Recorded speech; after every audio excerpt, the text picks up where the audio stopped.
রাধে রাধে বন্ধুরা, সকলকে জানাই কৃষ্ণময় শুভেচ্ছা। আমার দীঘার জগন্নাথ মন্দির দর্শনের দ্বিতীয় অংশটা আমি তোমাদের সাথে শেয়ার করছি। প্রথম অংশটা আশা করি সকলেই দেখেছো।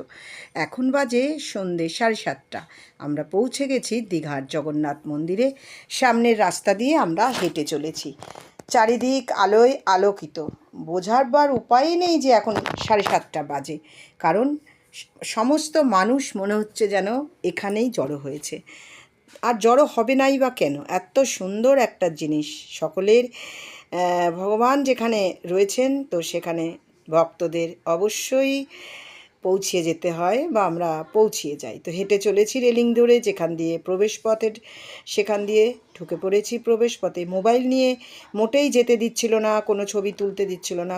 বহু কষ্ট করে এই বাইরের অংশটুকু তোমাদের জন্য আমি তুলে নিয়ে এসেছি, তোমাদের দেখাবো বলে, যাতে তোমরাও ওখানে পৌঁছে যেতে পারো। তো এটা মূল ফটক দিয়ে আমরা হেঁটে যাচ্ছি, 6 নম্বর গেট দিয়ে। তোমাদেরকে চারপাশটা দেখাই। একদম প্রচণ্ড সুন্দর একটা পরিবেশ, চারিদিকে আলো ঝলমল করছে একেবারে। তো আমরা এগিয়ে যাচ্ছি, জানি না আমি কতটা তুলতে পারবো, কিন্তু যতটা সম্ভব তোমাদের জন্য আমি তুলব, কারণ যেই পর্যন্ত আমাকে যেতে দেবে সেই পর্যন্তই তোমাদেরকে আমি দেখাতে পারবো। আর যারা এখনও যেতে পারোনি, আশা করি তারা সকলেই এটা দেখার পরে অবশ্যই চলে যাবে জগন্নাথ দেবকে দর্শন করতে। স্বয়ং ভগবান ওখানে অধিষ্ঠান করছেন। তো যাই হোক, আমরা এগিয়ে যাচ্ছি, আমার সঙ্গে আর অনেক মাতাজিরা রয়েছে। তো প্রচুর ভিড় ঠেলে ঠেলে যেতে হচ্ছে। এই বাইরেটা দেখে মনে হচ্ছে একটু ফাঁকা ফাঁকা, কিন্তু ভেতরেও প্রচণ্ড ঠেলাঠেলি ভিড়। আমি এবার এইটা হচ্ছে মন্দিরের মূল ফটকটা, দরজা দিয়ে পেরিয়ে এসে। তো এখানে এটার ভেতরেই আমরা চলে যাব। এখান থেকে মোবাইল একেবারেই নিষিদ্ধ ছিল, কিন্তু কিছু কিছু জায়গায় আমাদেরকে সিকিউরিটি গার্ডেরা বা অন্যান্য যারা ছিলেন তারা ছাড় দিয়েছিলেন, তো দিচ্ছিলেন দেখলাম। তো আমিও দেখলাম, যখন সুযোগ পেয়েছি একটু তোমাদেরকে দেখিয়ে দিই। তা এই যে আমরা উঠে চলে যাচ্ছি ভেতরে। খুব সুন্দর একদম কারুকাজ, আর একদম দেখো তোমরা, আমরা ভেতরে ঢুকে যাচ্ছি। যতটা সম্ভব ভেতরে ঢুকতে পারবো ঢুকে যাব। পায়ে পায়ে চলেছি সবাই। সবার একটাই উদ্দেশ্য, জগন্নাথ দেবকে দর্শন। তো সেই দর্শন করার জন্য এই আমরা বেরিয়ে যাচ্ছি এবারে। আমাদেরকে আর ওইবারে ভেতরে যাচ্ছি, ভেতরে যাব আর কি। তো এইটা মূল আর একটা প্রত্যেকটা, এই যে দূর থেকে তোমরা দেখছো না, একটা মন্দিরের সাথে আর একটা মন্দির জোড়া জোড়া না, মাঝখানে মাঝখানে ফাঁকা আছে। আর সেই ফাঁকা প্রবেশ পথ দিয়েই আমরা জগন্নাথ দেবকে দর্শন করে বেরিয়ে এসেছি। ভেতরে মোবাইল অ্যালাউ ছিল না, তো সেই জন্য তুলতে পারিনি। এবার তোমাদেরকে আমি বাইরের দৃশ্যটা দেখাবো। অসাধারণ কাজ আর অসাধারণ দেখতে লাগছিল। আলো একেবারে ঝলমল ঝলমল করছিল। চারিদিকের পরিবেশ দেখে মনে হচ্ছিল ওখানেই বসে পড়ি।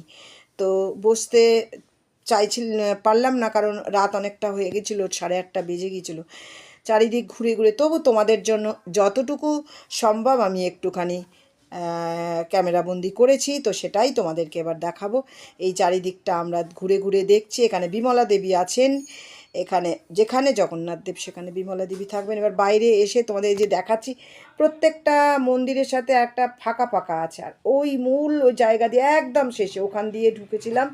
আর আস্তে আস্তে করে আস্তে আস্তে 4-5টা ধাপ পেরিয়ে এসে তবে জগন্নাথ দেবের কাছে পৌঁছাতে পেরেছিলাম।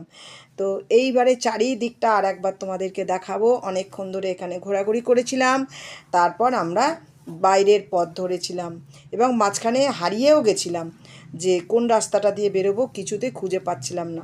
বেরোতে বেরোতে বাইরের দিকে এখানে দেখো পদ্ম হয়ে রয়েছে।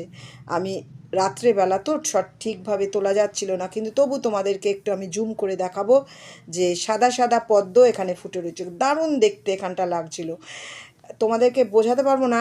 এই মন্দিরটা এত সুন্দর লাগছিল। এই দেখো পদ্ম ফুটে ফুটে রয়েছে সাদা সাদা।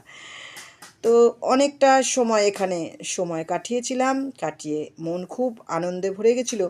এবার আমরা বাইরের দিকে বেরিয়ে যাচ্ছি, কিন্তু এই যে থামগুলো তোমরা দেখতে পাচ্ছ না, প্রত্যেকটায় দেখো প্রদীপ লাগানো রয়েছে। প্রত্যেকটা থামের ভেতরে সুন্দর করে গম্বুজগুলোর ভেতরে প্রদীপ সেট করা রয়েছে। এত সুন্দর, এটা যখন জ্বলবে দীপাবলিতে বা অন্য সময়, অসাধারণ লাগবে। তো বন্ধুরা সকলে তোমরা বলবো যে এখানে এসো, একবার জগন্নাথ দেবকে দর্শন করো, তার সঙ্গে ভগবানের মন্দিরটাও দর্শন করো, কারণ সত্যি সত্যি বলছি খুব সুন্দর হয়েছে এই মন্দিরটা।